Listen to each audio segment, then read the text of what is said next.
Do we, given this is a different case, so given the circumstances of him and emotions and things like that, do we want to tell him? I don't think did medical tell him that she did? I don't think so. Do we want to tell him, or do we want to wait? You better tell him. Okay, I got it. Actually, you know what? You haven't done one. That's all. Okay. Before I take pictures? Yeah. Okay. What's his name? Dan. Thank you. Dan?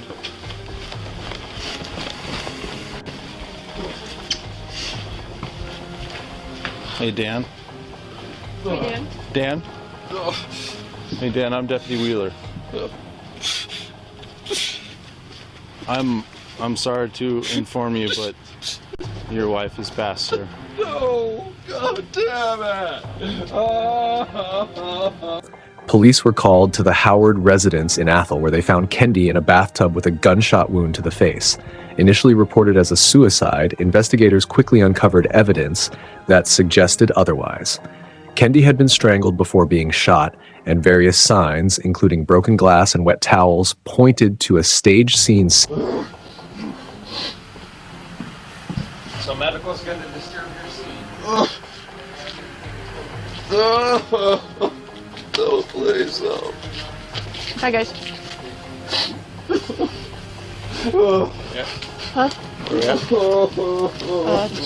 I honestly haven't seen it. I know that she's.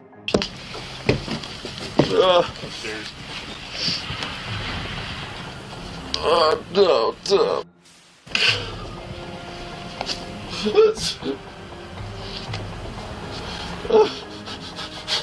Please don't just tell me it's gonna go away.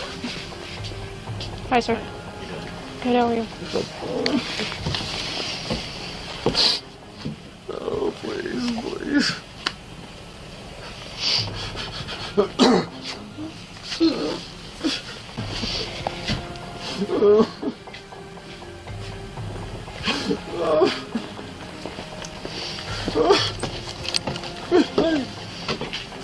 Do you need anything?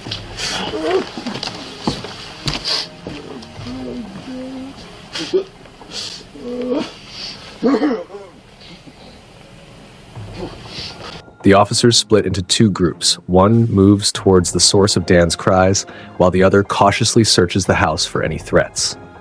The second group finds Kendi in the master bedroom. She is slumped against the bed, lifeless, with a gun lying near her hand, requesting a detective and medical examiner on site. Despite his display of grief, the officers exchange subtle glances. Something about the scene feels off. As the investigation begins, the story of Kendi and Dan Howard's 27-year marriage starts to unravel. To outsiders, they appeared to have a strong bond, pillars of their community. Dan was known for his calm demeanor, while Kendi was warm and sociable. Kendi had been unhappy for years. She confided in her parents and close friends that Dan had grown increasingly controlling. What had once been a loving partnership had turned into a suffocating dynamic. Dan hated the idea of change, especially when Kendi began mentioning divorce. She wanted out, Kendi's mother would later tell detectives. She called us that night. She was scared. She said Dan was acting strange, but she wouldn't leave because of the pets. We begged her to come to our house. Her boyfriend even told her to leave. The mention of a boyfriend was a revelation. Kendi had recently reconnected with a childhood friend, Michael. Their friendship blossomed into something deeper, giving Kendi a glimpse of happiness she hadn't felt in years. But this relationship fueled Dan's jealousy, especially as the topic of divorce grew more imminent. On the night of the tragedy, Kendi had spent hours on the phone. Her parents and Michael both urged her to leave the house. Dan's unstable, Michael had warned her. You're not safe there. But Kendi had brushed off their concerns. Her love for her pets and her belief that she could handle the situation kept her rooted in the home. As the hours passed, her parents grew increasingly concerned. They tried calling her repeatedly, but there was no answer. By midnight, their unease turned into dread. When they learned of her death the next morning, their worst fears were confirmed. So medical's going to disturb your scene. No, please, no. Hi, guys. Huh? I honestly haven't seen it. I know what you. No.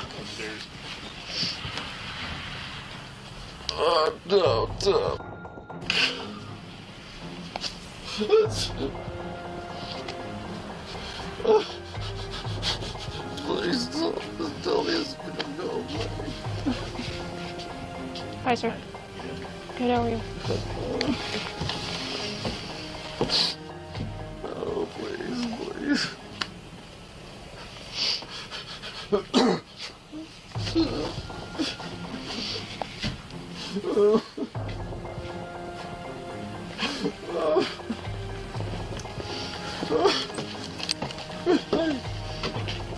Do you need anything?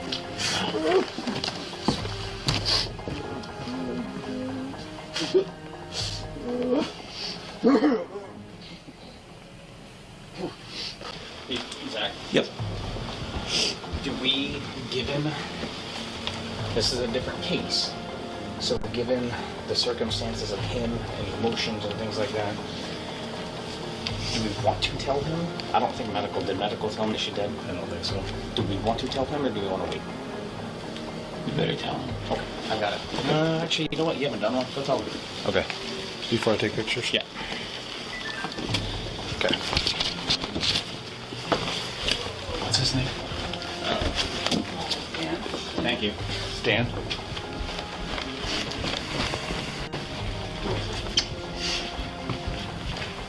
Hey, Dan. Hey, Dan. Dan? Hey, Dan, I'm Deputy Wheeler. I'm sorry to inform you, but your wife is passed, sir. No! God damn it!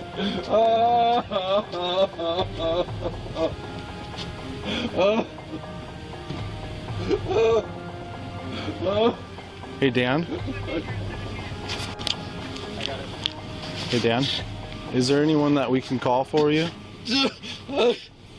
Anyone that It's can... gonna devastate my... Oh my God!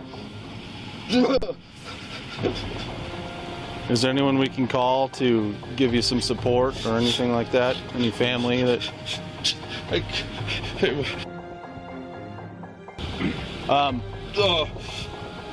Dan, I know this is hard, but when is the last time that you saw your wife alive? I know this is tough. I don't know. How long ago? Can you recall?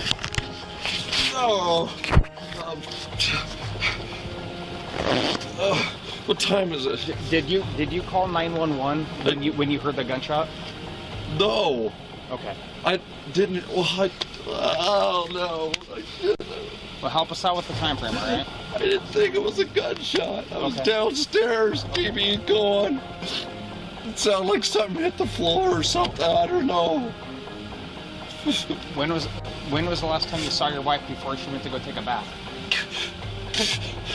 Hour and a half. Hour and a half. Hour and a half? Okay. Okay. Hour and a half or something. I don't know. Okay. I really don't know. I'm out of it. It's about 11:15.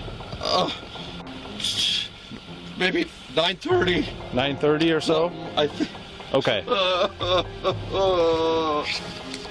I might be wrong.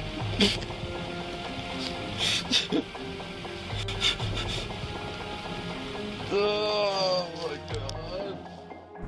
Detectives immediately noted inconsistencies in Dan's story. During his initial interview, Dan claimed that Kendi had been threatening to harm herself for weeks. She said she couldn't take it anymore, he explained through tears. She always said she'd end it if I didn't change. But when asked to elaborate, Dan's answers were vague. He said they had argued earlier in the evening, but he couldn't recall the specifics. She was upset about the divorce, about everything. Make any statements that had you concerned about her well-being? Yeah, about every day. Well, it's just she's so emotional. She tells us, well, we should split up. And I'd agree with her, and she'd go the other way. How long has this been going on? This hitch, last hitch, we're pretty distant, you know. I knew something was up, but Last month then? yeah, whatever that turned out to be. Yeah, pretty distant. Do you suspect she was cheating on you again? I asked her that. I asked her that to give me closure, because, you know, that would be it. But she said she hadn't been. You believe it? Man, her behavior, I don't know. It just doesn't add up. Okay? What doesn't add up? She's behaving the same way she was before. And, you know, before we made a go, that was pretty good. And, when she said she didn't want a divorce, or she does want a divorce, it changed about every other day. And put earnest money on a house when I was up on the slope down there. Text me once she was going to go see an attorney. She saw the attorney a day before I got in, and then she had those papers. And I tried to talk her out of it. Let's talk first. Well, she didn't. And so, since I've been here, we've been just going back and forth. You want to make it work? Okay, I'll encourage you to make it work. If you don't want to make it work, I'm encouraging you to still make it work. I couldn't see throwing 27 years away. But then, you know, I'm the one that filled out the papers, and I'll give her what she wants, if that's what she wants. And then she will do everything 50-50, okay. That includes the flipping house down there. Oh, sure. Wait. So obviously you're wanting to make things work here, and she's I'm trying to encourage her. And she's telling you, you're not hearing me, I want the house and to change. Okay. I feel out of love, that breaks my heart, I'm hurting you. Yeah. And then she'll come back and go, well, I'm not sure if I want the divorce. I'll let that count. Adding to the confusion was a phone call Dan received during his interrogation. His stepdaughter, Kendy's child from a previous marriage, was on the other line.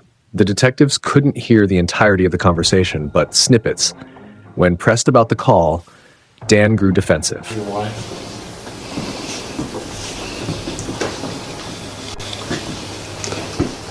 I have no idea. Because I gotta tell you, that phone call puts chills down my spine.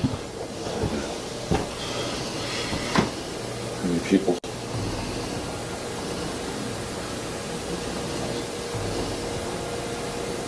You did it, didn't you, Dan? No, I didn't. I didn't think so, but now, after listening to that, I think you did, didn't you? How the hell? She doesn't know. She wasn't here. She knows what. Well, what does she knows that there's a divorce going on? What does she know? She knows something. She wouldn't have reacted the way she did. Well, I don't know what it is.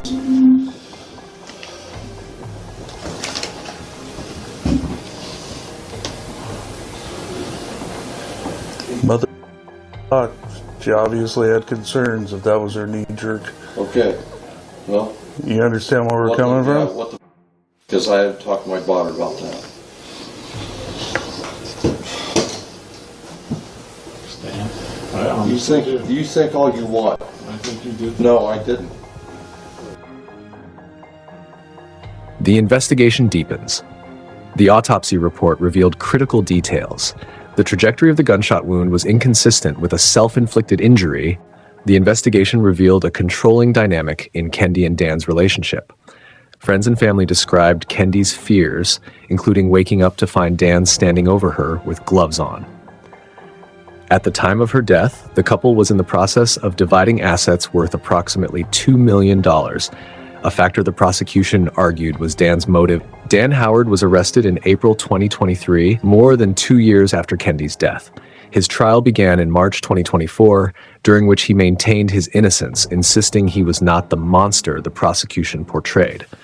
The jury, however, found him guilty of second-degree murder and domestic battery. He was sentenced to life in prison without the possibility of parole, along with an additional 10 years for domestic battery. Kendi Howard's story serves as a somber reminder of how domestic situations can turn deadly and the importance of recognizing warning signs before tragedy occurs.